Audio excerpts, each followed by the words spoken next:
आमीन आमीन। Praise the Lord. खुदावंद का शुक्र इस ब्लेस प्रे के लिए भाई। खुदावंद आपको बरकत दे, आपके घराने को बरकत दे, और जो प्लान्स खुदावंद के सामने आपने रखे हैं आप अपने लिए और आपके बच्चों के लिए, खुदावंद उनको पूरा करने की पूरी कुदरत रखता है। और हम दुआ करते हैं कि वो आपकी सोच से भी ज्यादा जल्द जो है वो पूरा कर दे। आमीन। और आई अभी वाकई जैसे प्रेयर में पास्टर नथानियल ने कहा है कि अब हमें हमारा वक्त है कि हम खामोश और खुदावंद हमसे हम कलाम हो। हम खुदावंद के खादिम को, खुदावंद के बेटे को, जिसको खुदावंद ने बनाया आलम से पहले, इस वक्त मुकर्रर के लिए चुना ताकि वो उसकी खिदमत कर सके और हम उससे बरकत पा सकें। आमीन। हम वेलकम करते हैं पास्टर जी को कि pastor ji welcome and God bless you. खुदावंद आज आपको अपनी जलाल करी कसरत से इस्तेमाल करें। खुदावंद यीशु मसीह के बाबरकत और जलाली नाम में मेरी तरफ से और मेरे घराने की तरफ से आप सबकी खिदमत में सलाम आदाब पेश करता और खुदावंद का शुक्र करते हैं कि जिसने हम सबको जिंदगी, सेहत और तंदुरुस्ती अता की है। और सिस्टर शाजिया, थैंक यू, आपने आज की इस मीटिंग को लीड किया है। शुक्रगुजार हैं तमाम परस्तारों के लिए, भाई नासर फैमिली के लिए, भाई सतार एंड फैमिली के लिए, सिस्टर जेबा के लिए, जितने भी परस्तार हर रोज खुदावंद की परस्तश करते हैं, वो इस परस्तश के वसीला से आसमान से अपनी बरकत को हासिल करते हैं। तो खुदावंद आप तमाम परस्तारों को इसी तरह अपने जलाल के लिए हमेशा खर्च और इस्तेमाल करता रहे। तमाम हमारे बहन भाई जो हमारे साथ फेसबुक लाइव पर मौजूद हैं, मेरी तरफ से और मेरे घराने की तरफ से आप सबकी खिदमत में सलाम। जो इस जिंदा कलाम को यूट्यूब के जरिए से, स्काइप के जरिए से सुन रहे हैं, या जिस भी मीडिया के वसीला से सुनेंगे, खुदावंद उन तमाम घरानों को कसरत से बरकत अता करे। मेरा गला कुछ आज थोड़ा सा खराब है, लेकिन ये 1 घंटा पहले हुआ है। मैंने कुछ थोड़ा सा ठंडा जूस पी लिया है, जिसकी वजह से कुछ थोड़ा सा मुझे फील हो रहा है कि मुझे ज़्यादा ऊंची मुझसे नहीं बोला जा रहा।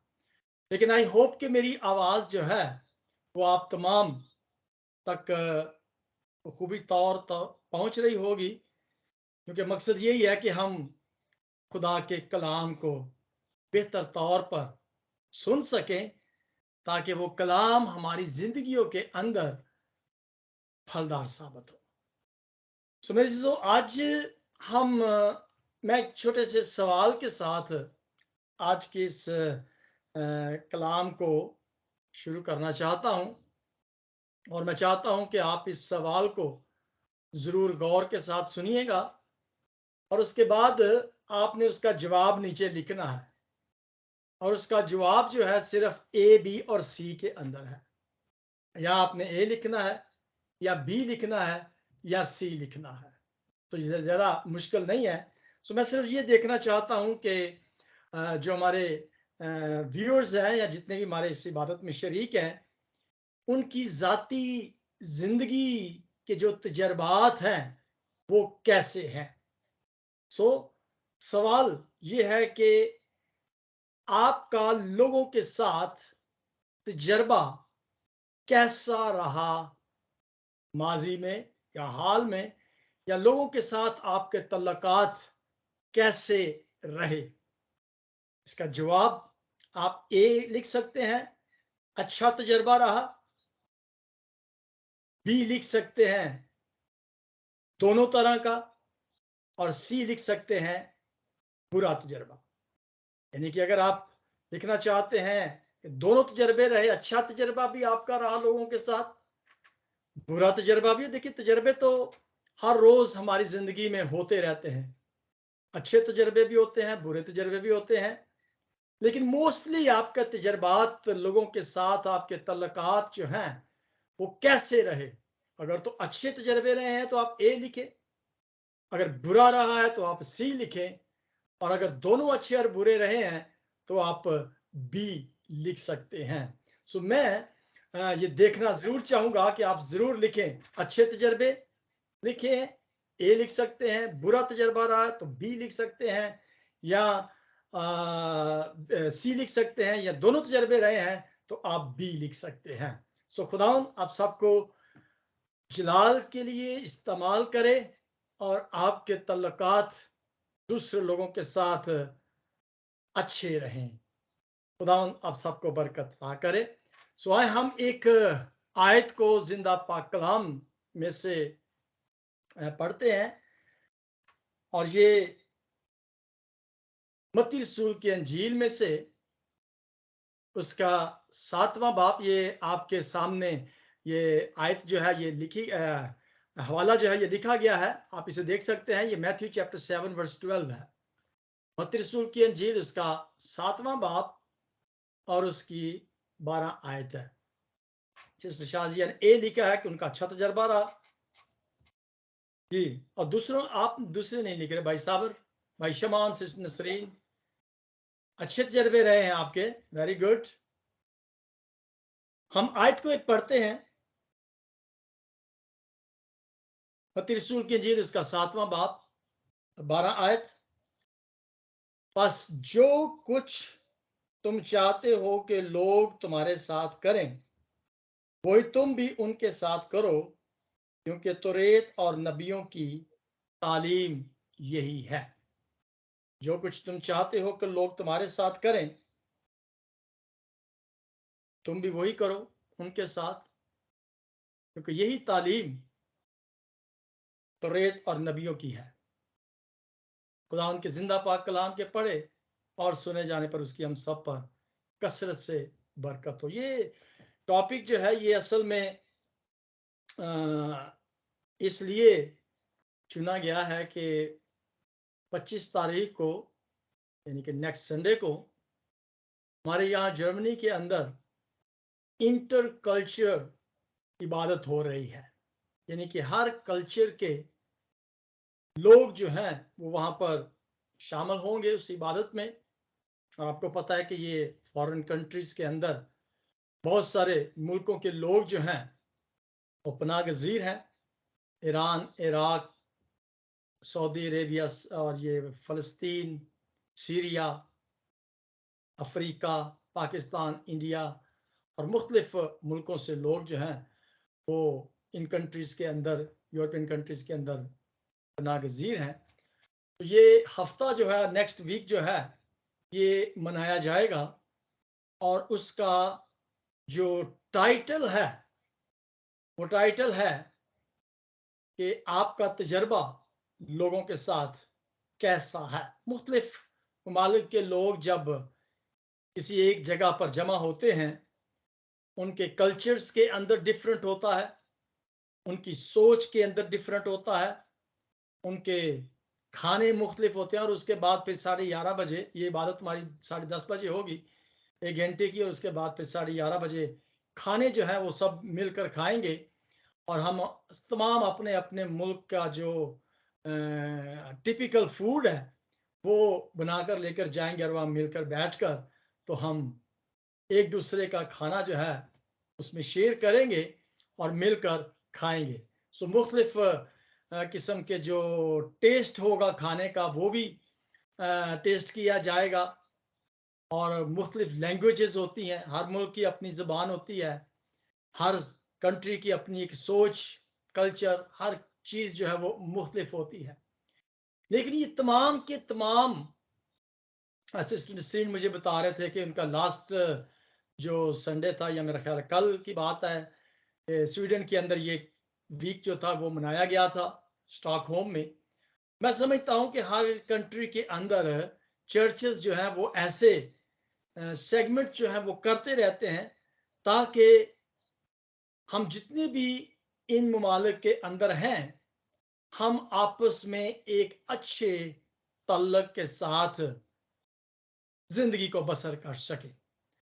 सो आज उसी टाइटल को या उसी हवाला को मैंने सोचा कि मैं आपके साथ शेयर करूंगा, और हम सब वहां पर अपने अपने थॉट्स और अपने अपने ख्यालात जो हैं वो चर्च के अंदर पेश करेंगे।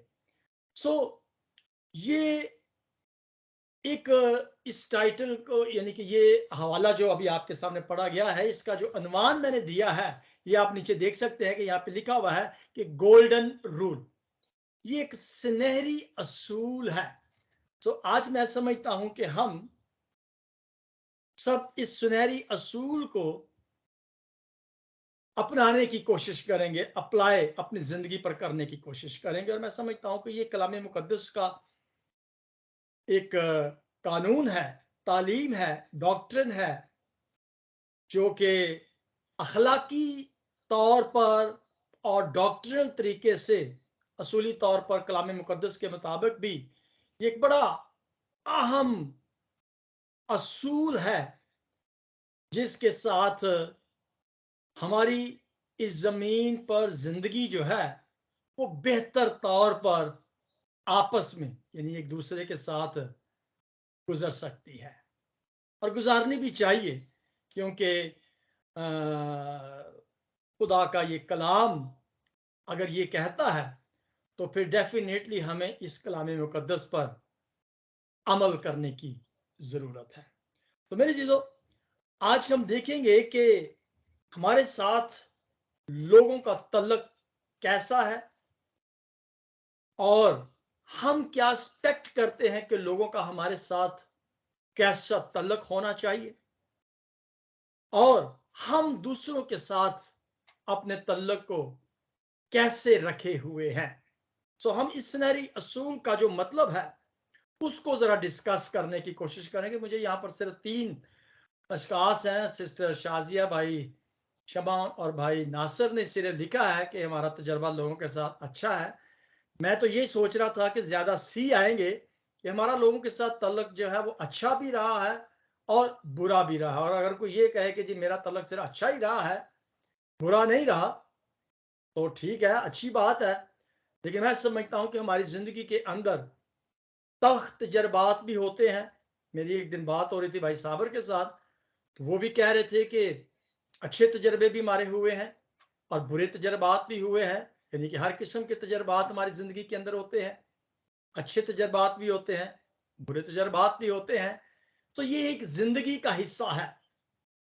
हर किस्म के तजर्बात, हर किस्म के लोगों के साथ हमारे तल्लुकात होते हैं। अच्छे लोग भी होते हैं, बुरे लोग भी होते हैं, अच्छे तजर्बात भी होते हैं, बुरे तजर्बात भी होते हैं। लेकिन हम आज कलाम मुकद्दस में से देखना चाहते हैं कि खुदा का कलाम हमें क्या बताता है। यानी कि इसका मतलब ये है, अगर मैं इसे इंग्लिश में कहूं कि treat people the same way you want them to treat you, कि लोगों के साथ वैसा ही सलूक करो जैसा तुम चाहते हो कि वो तुम्हारे साथ करें।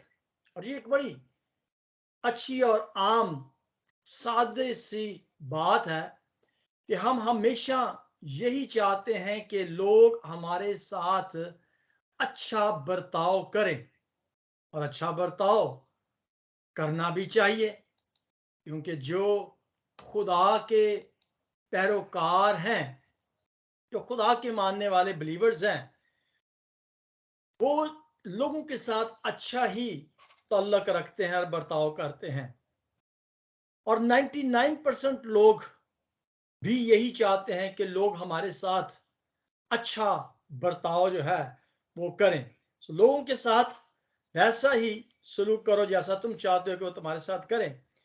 अब यहां पर हम देखना चाहते हैं कि मसीह अखलाकियात का ये एक बड़ा सादा सा खुलासा है, यानी कि ये सुनहरी असूल जो है ये मसीह अखलाकियात के अंदर एक सादा सा खुलासा है, यानी कि एक सादा सा सिंपल सी एक समरी है कि लोग हमारे साथ वैसा ही सलूक करें कि जैसा हम उनके साथ करते हैं। इन दूसरों के साथ हमारा सलूक कैसा होना चाहिए, एक बड़ा आम पॉइंट है, यानी कि नुक्ते की यहाँ की पॉइंट की बात जो है वो ये है कि जिसको हम आज जिंदा पाक कलाम में से देखना चाहते हैं और सुनना चाहते हैं, और लोगों के साथ तल्लक हमारा कैसा है।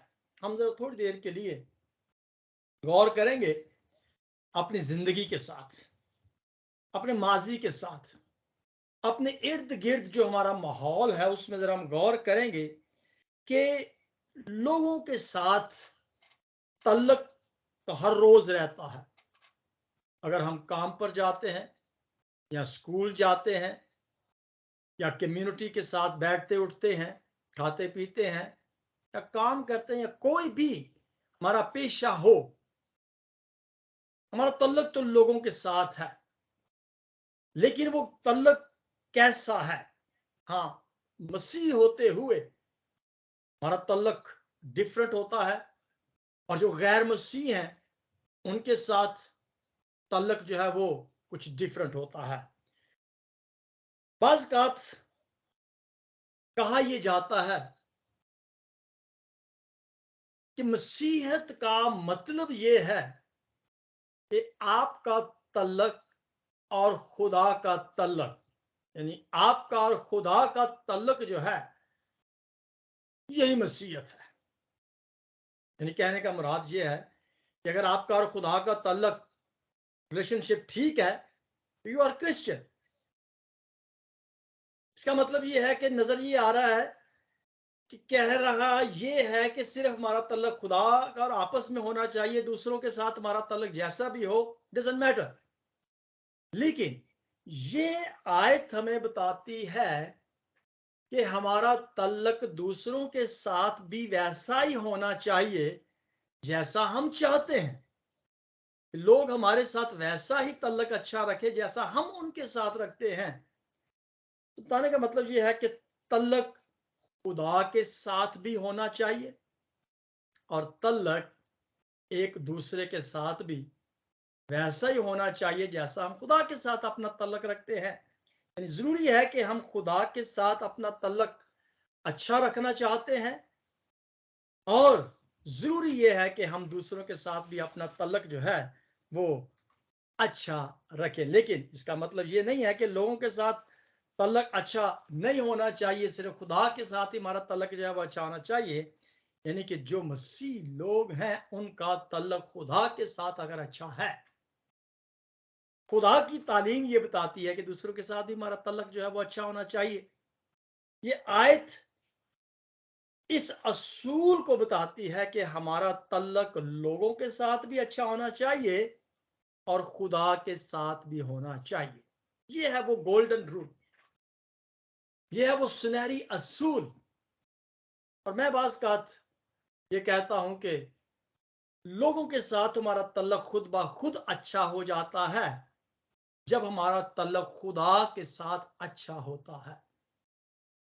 क्योंकि खुदा की तालीम जो है, यहां पर लिखा है कि नबियों की तालीम जो है वो यही है कि हम चाहते हैं कि वही सलूक हमारे साथ किया जाए जो लोग हमारे साथ, वो सलूक करें जो हम चाहते हैं कि हमारे साथ हो। वैसा ही करो जैसा कि तुम चाहते हो कि लोग तुम्हारे साथ करें। वैसा अगर हम नहीं करेंगे तो फिर लोग भी हमारे साथ वैसा तल्लक नहीं रखेंगे। सो मसीह यीशु की तालीम ये है। आपने ये एक हुक्म तो पढ़ा होगा, ग्रेट कमीशन। ग्रेट कमीशन क्या है? अगर कोई बता सकता है कि what is the great commission? खुदावंद अपने खुदा से, खुदावंद जी बोले बोले। खुदावंद के कलाम की मुनादी करना इज अ ग्रेट कमीशन, जो खुदावंद ने रसूलों को दिया था कि जी खुदावंद जी, के कलाम की खुशखबरी। राइट। ग्रेट कमीशन यही है कि खुदावंद अपने खुदा से अपने सारे दिल और अपनी सारी जान से मोहब्बत रख, और दूसरा ये कि अपने पड़ोसी से अपने बराबर मोहब्बत रख। ग्रेट कमीशन, खुदा से प्यार करना, खुदा से मोहब्बत करना, ये मेरी और आपकी जिंदगी का अवलीन फर्ज है। अब नो डाउट हम सब खुदा से मोहब्बत करते हैं, जानते हैं कि खुदा ने हमसे पहले मोहब्बत की है, और खुदा ने अपनी मोहब्बत का इजहार जो है वो किया, इस तरीके से किया वो भी हम जानते हैं कि उसने अपने बेटे को कुर्बान हमारे लिए किया, हमारे गुनाहों की खातिर हमें माफ कर दिया, हमेशा की जिंदगी दे दी, उसने अपनी मोहब्बत का इजहार कर दिया। अब हम अगर उससे मोहब्बत करते हैं तो how we present our love toward God, हम अपनी मोहब्बत का इजहार जो है वो किस तरह करते हैं। मेरे सरमन जो होते हैं ये कोई वो सरमन नहीं है जैसे मैं तकरीर कर रहा हूं और किसी को कोई बोलने की इजाजत नहीं है। आप माइक को अनम्यूट करें और बोले, नो डाउट, कोई घबराने की जरूरत नहीं है। चले मैं पूछता हूं आपसे, सवाल आसान कर देता हूं कि आप अपनी मोहब्बत का इजहार कैसे करते हैं। अब ये मोहब्बत का इजहार करना कोई मुश्किल बात नहीं है। हम करते हैं मोहब्बत का इजहार, अगर लोगों से करते हैं तो खुदा से भी तो करते हैं। जी साजिए। जी पास्टर, हम अपने लबों का इस्तेमाल करते हैं, अपनी जुबान का इस्तेमाल करते हैं, अपने जहन और दिल का एक वक्त में इस्तेमाल करके हम अपने एहसासात का और अपनी मोहब्बत का इजहार जो है अपने प्यारों से और अपने खुदावंद से कर सकते हैं। खुदावन से क्या है, दूसरों के साथ तो हम तोहफा दे देते हैं ना, मोहब्बत का इजहार जी करते जी हैं, फूल दे दिया, जी कोई गिफ्ट दे दिया। तो खुदा के साथ कैसे मोहब्बत का इजहार करते हैं? जी प्रस्तुत करके वेरी और गुड। वैसे भी जी हम जब इबादत करते हैं, जब हम गीत गाते हैं, जब हम कलाम मुकद्दस को पढ़ते हैं, जब हम दुआ करते हैं, और असल में खुदा ने इंसान को बनाया ही इसलिए था कि वो उसकी प्रस्तुत करें, उसकी तारीफ करें, वहां वरना तो उसके लिए तो बहुत सारे हजारों फरिश्ते हैं जो उसकी हर वक्त कदूस कदूस कदूस उसकी प्रस्तुत करते हैं। तो उसने इंसान को भी इसलिए बनाया कि लोग क्या कर सकें, उसकी बंदगी कर सकें, उसकी इबादत करें। तो जब हम उसकी इबादत करते हैं, प्रस्तुत करते हैं, गीत गाते हैं, दुआ करते हैं, कलाम पढ़ते हैं, सुनते हैं, सुनाते हैं, तो हम अपनी मोहब्बत का क्या कर रहे हैं, खुदा से इजहार कर रहे हैं। तो ये तो हो गया खुदा का और इंसान का एक दूसरे के साथ मोहब्बत को इजहार करने का तरीका। अब उसका दूसरा हिस्सा जो जब हम पढ़ते हैं तो दूसरे हिस्से के अंदर लिखा कि अपने पड़ोसी से अपने बराबर मोहब्बत रख। दूसरा हिस्सा जो है, पहले हिस्से में खुदा का और इंसान का आपस में मोहब्बत बड़ा हुक्म है, और दूसरा हिस्सा यह है कि अपने पड़ोसी से अपनी मानद मोहब्बत रख। अपनी मानद मोहब्बत अपने पड़ोसी के साथ करना मुश्किल तो लगता है, लेकिन ये दूसरा असूल है, ये मसीह की तालीम है। बाज़ औक़ात हम ये कहते हैं कि मसीहत का मतलब है कि you should have a good relationship with God. ठीक है, लिखा हुआ है, लेकिन इसका ये मतलब नहीं है कि you should not have a good relationship with others. दूसरों के साथ भी हमारा तल्लक अच्छा होना चाहिए, हमारे आस पड़ोस के, हमारे मुआशरे में, कम्युनिटी के अंदर, जहां हम काम करते हैं वहां पर, हम अजनबियों के साथ भी हमारा तल्लक जो है वो अच्छा होना चाहिए। मसीहत का मतलब सिर्फ ये नहीं है कि खुदा का और हमारा आपस में तल्लक अच्छा होना चाहिए, बल्कि हमारा दूसरों के साथ भी जो तल्लक है वो बहुत ही अच्छा होना चाहिए। दूसरों के साथ मोहब्बत का इजहार जो है वो करना बहुत जरूरी है मेरे जीजों। अब ये मुश्किल काम है, लेकिन नामुमकिन नहीं है। जैसे हम अपने आप से मोहब्बत करते हैं, वैसे ही मोहब्बत दूसरों के साथ करना थोड़ा सा मुश्किल तो नजर आता है, लेकिन नामुमकिन नहीं है। ये असूल अगर कलाम मुकद्दस में लिखा हुआ है तो ऐसा मुमकिन है। ये ज़हन के अंदर सवाल पैदा होता है कि कैसे, ठीक है, अगर खुदा के साथ मोहब्बत है तो फिर क्या है, दूसरों के साथ भी मोहब्बत है, क्योंकि उसने सबसे मोहब्बत की है। और हम उस आयत से बखूबी तौर पर जानते हैं कि खुदा ने दुनिया से ऐसी मोहब्बत रखी कि अपने बेटे को कुर्बान कर दिया। लेकिन मेरी चीजों, हमें भी सबसे अच्छा तल्लक रखने की तालीम दी गई है। अब ये बड़ी मुश्किल बात है, एक और पहलू इसमें नजर आता है, लेकिन फिर हम कभी इस पर बात करेंगे कि तल्लक अगर इबादत बन जाए, खुदा के साथ जब हमारा तल्लक बन जाता है तो वो तल्लक इबादत में कन्वर्ट हो जाता है। तो फिर इबादत कहाँ की जाए, कैसे की जाए, ये एक अलग मजमून है। इस पर फिर कभी बात करेंगे। ये बड़ा अहम मजमून है, सब्जेक्ट है कि मोहब्बत अगर तल्लक जो है अगर मोहब्बत में तब्दील हो जाए तो फिर इबादत जो है तल्लक जो है अगर मोहब्बत में तब्दील हो जाए तो फिर वो इबादत कहाँ की जाए और कैसे की जाए, ये एक अलग सब्जेक्ट है। लेकिन दो चीजें यहां पर नजर आती हैं दोनों तल्लकों से, खुदा के साथ आपका तल्लक कैसा है और दूसरों के साथ तल्लक जो है वो कैसा है। दोनों चीजें जरूरी हैं। अब ये दोनों चीजें जो हैं वो इस तरीके से नजर आ रही हैं कि एक का तल्लक अंदरूनी तौर पर है और दूसरे का तल्लक जो है वो बैरूनी तौर पर है। अब देखिए, खुदा के साथ आपका तल्लक अच्छा है तो ये अंदरूनी तल्लक है, इसके बारे में सिर्फ खुदा और मैं जानता हूं। लेकिन ये इनवर्डली है, इनसाइड, अंदरूनी तल्लक नजर है। लेकिन दूसरा जो बैरूनी है, आउटसाइड जो है, यानी कि वो है मेरा और दूसरों के साथ तल्लक जो है, ये है बैरूनी तल्लक, आउटसाइड रिलेशनशिप नजर आता है। तो ये दोनों पहलू जब नजर आते हैं कि अंदरूनी तल्लक यानी आपका और खुदा का, और बैरूनी तल्लक आपका और दूसरों के साथ। अब ये इनसाइड और आउटसाइड, अंदरूनी तल्लक और बैरूनी तल्लक जो है, यानी कि अंदर से भी हमें वैसा ही होना चाहिए और बाहर से भी वैसा ही होना चाहिए। यानी कि जिस तल्लक को हम खुदा के साथ कायम किए हुए हैं, वही तल्लक हमारा दूसरों के साथ भी होना चाहिए। अगर मैं ये कहूं कि जी खुदा के साथ अंदरूनी तौर पर हमारा तल्लक ठीक है, अब दूसरों के साथ जैसा भी हो इससे मेरा कोई तल्लक नहीं है, तो ये हिपोक्रेसी में आ जाता है। अंदर से कुछ और बाहर से कुछ, अंदर से अच्छे तल्लक है और बाहर से खराब तल्लक है, ये मसीहत में नहीं है। मसीहत ये कहती है let your face be the mirror of your heart.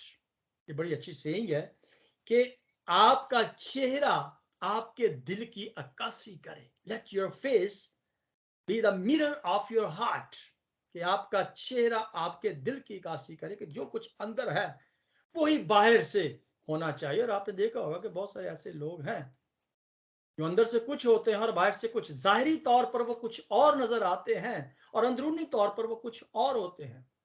तो ये इनसाइड और आउटसाइड का जो मैटर है, ये असूल हमें ये बताता है, गोल्डन रूल जो सुनहरी असूल है वो ये बताता है कि हमें वैसा ही दूसरों के साथ अपने तल्लक को रखना चाहिए जैसा हम चाहते हैं कि वो हमारे साथ तल्लक रखें।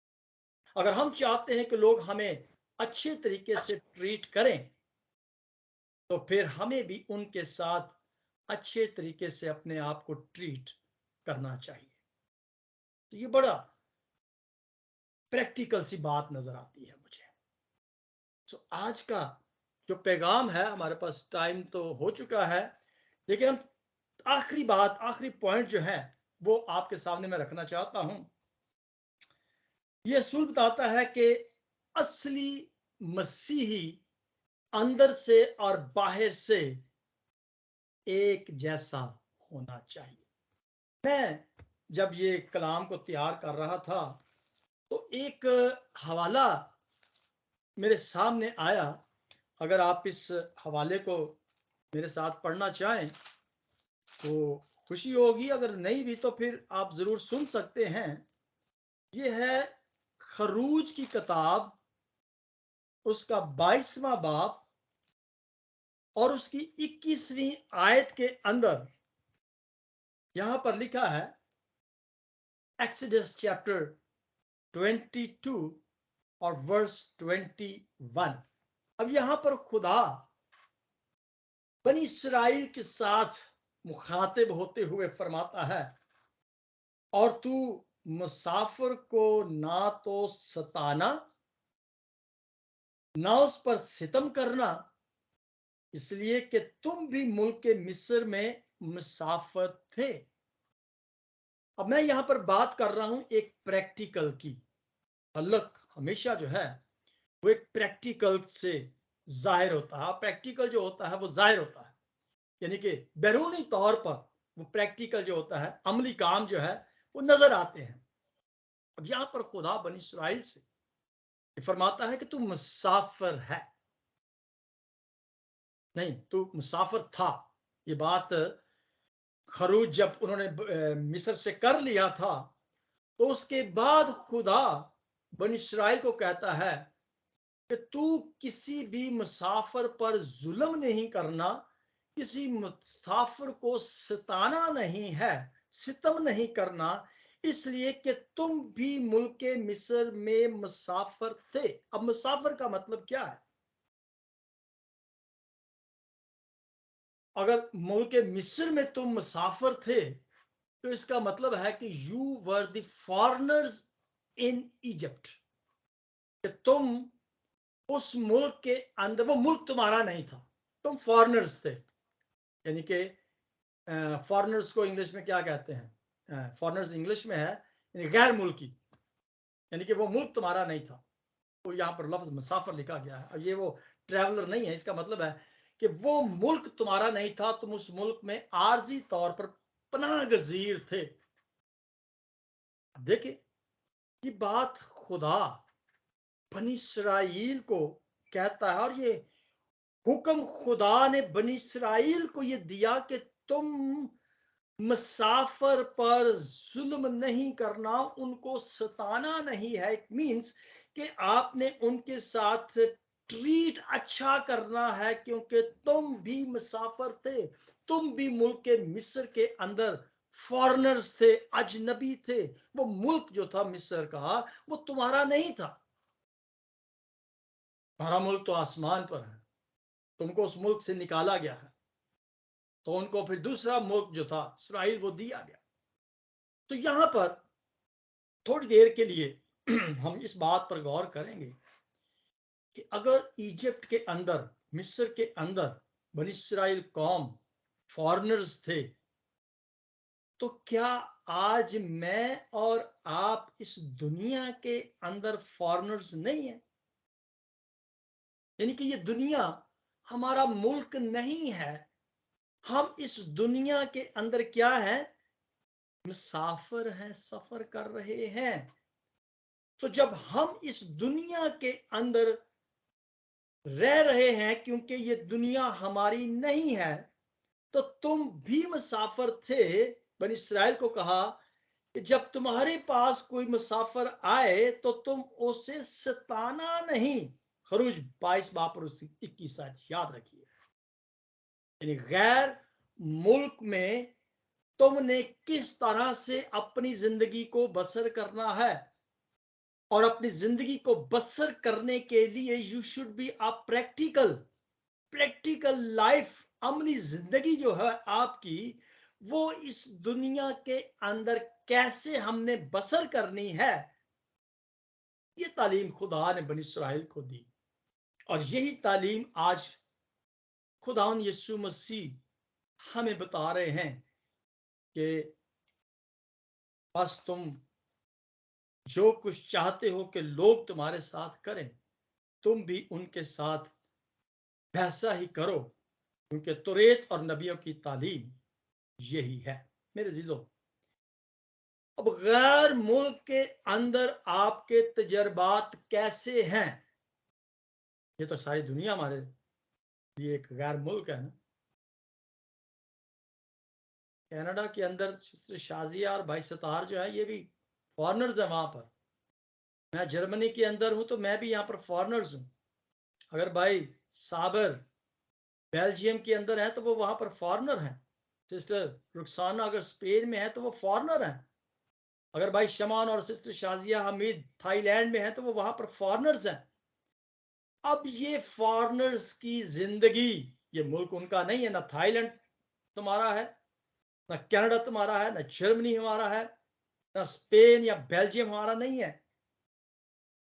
अब हम इन मुल्कों के अंदर फॉरेनर्स हैं, गैर मुल्की हैं। चले, हमारे साथ जैसा भी सलूक किया जाता है वो हम जानते हैं, और जैसा हम चाहते हैं कि ये लोग हमारे साथ कैसा तल्लक रखें। कई दफा हमारी जिंदगी के अंदर, मेरी मेरी बहुत दफा जो है ना वो ऊंची आवाज से मैंने बात की है इन लोगों के साथ, गलत तजर्बात भी मेरे हुए हैं, मिसट्रीट भी किया जाता है हमें फॉरनर समझकर। बहुत सारे मानते नहीं है, लेकिन ऐसा किया जाता है, और आपके साथ भी ऐसे तजर्बात हुए होंगे। मतलब बताने का यह है कि गैर मुल्क का तजर्बा हम अच्छी तरह से जानते हैं, समझते हैं। यही बात खुदा ने बनी इस्राएल को, कौम को कही थी कि तुम्हारा तजर्बा मिस्र के अंदर एज अ फॉरनर गुजरा है, तुम्हारे साथ क्या जुल्म किए जाते थे, गुलामी की सूरत में क्या सितम और सलूक कैसा किया जाता था, तुम बखूबी तौर पर इससे वाकिफ जानते हो। लिहाजा तुमने ये काम दूसरों के साथ नहीं करना। अब ये बात बड़ी पते की है, समझने की बात है। बाज़ हमारे साथ अगर कोई बुरा हुआ होता है तो कलाम ये कहता है कि हमने दूसरों के साथ वैसा सलूक नहीं करना, और अगर हम ये चाहते हैं कि हमारे साथ अच्छा सलूक किया जाए तो then you should do first. हमें पहले उनके साथ अपने तल्लकात को अच्छा रखने की जरूरत है। तो मेरे जीजो, ये वाकया तजर्बा हमें इस सुनहरी असूल की तरफ बताता है और सिखाता है कि अपनी जिंदगी के तजर्बे से देखें, यानी कि अपने हमारे साथ अच्छा तजर्बा हुआ था या बुरा तजर्बा हुआ था, या जैसा भी तल्लक दूसरों के साथ हमारा हुआ है, अब हमने इस जमीन पर फॉरनर्स होते हुए, गैर मुल्की होते हुए, इस दुनिया में रहते हुए दूसरों के साथ हमारा तल्लक कैसा होना चाहिए, ये सुनहरी असूल बताता है। आयत को हम जरूर अपने जहन के अंदर रखेंगे तो हम फिर नेक्स्ट टाइम इसे कैसे अपनी जिंदगी पर अप्लाई कर सकते हैं, सुनहरी असूल को अपनी जिंदगी पर कैसे लागू कर सकते हैं, इसके बारे में हम फिर कभी सीखेंगे। और इसके बारे में बड़ा अच्छी और प्यारी एक आयत है, ये मत्ती रसूल की इंजील उसके 7वें बाब और उसकी पहली आयत से अगर हम देखें तो वहां पर जो लिखा गया है कि हम लागू कैसे कर सकते हैं, वहां पर बहुत सारे प्रैक्टिकल जो है वो लिखे गए हैं। सो एक प्रैक्टिकल जो है वो फिर मैं आपके साथ कभी शेयर करूंगा, लेकिन हमारे पास अभी वक्त नहीं है कि हम जब किसी के बारे में कोई राय कायम कर लेते हैं, फैसला जब किसी के बारे, चले मेरे पास 3 मिनट है, मैं एक छोटी सी वाकया कहानी आपको बता देता हूँ, फिर इसके और तजर्बात जो आपके साथ पेश करूंगा। माफी चाहता हूँ, क्या ख्याल है? अगर आप कहते हैं तो एक छोटी सी कहानी है, वाकया मैं आपके साथ पेश कर देता हूँ, लेकिन मेरा ख्याल है कि हम इसे यहाँ पर बंद करते हैं, लेकिन फिर कभी मौका मिला तो हम इसको कंटिन्यू करेंगे, क्योंकि मैं नहीं चाहता कि हम ज़्यादा बोर हो जाएं। सो खुदावंद आपको बरकत अता करे। तो कोशिश ये करेंगे कि हम खुदा के साथ भी अच्छे तल्लकात को कायम रखें और दूसरों के साथ भी अपने तल्लकात को कायम रखें, ताकि हम मसीहत का अखलाकी तौर पर भी और तालीमी तौर पर भी जो असूल है उसको अपनी जिंदगी को बसर करने के लिए अप्लाई कर सके। So thank you very much. खुदावंद आप सबको बड़ी बरकत अता करे। माजरत चाहता हूँ, आज वक्त थोड़ा सा ज्यादा ले लिया। God bless you. आमीन। गॉड ब्लेस यू पास्टर, और खुदा आपको बरकत दे। और जो आज हमने सीखा है कि हमारी ताल्लुकात जो हैं कैसे, का एक्सपीरियंस कैसा रहा, और हमने जो है, मैं ये समझती हूँ कि हमारा एटीट्यूड कैसा होना चाहिए बीइंग अ क्रिश्चियन। के हालात तो डिफरेंट होते रहते हैं, मुश्किलात मुश्किल भी हो सकते हैं, बुरे भी हो सकते हैं, अच्छे भी हो सकते हैं, लेकिन उन हालात में जो है बीइंग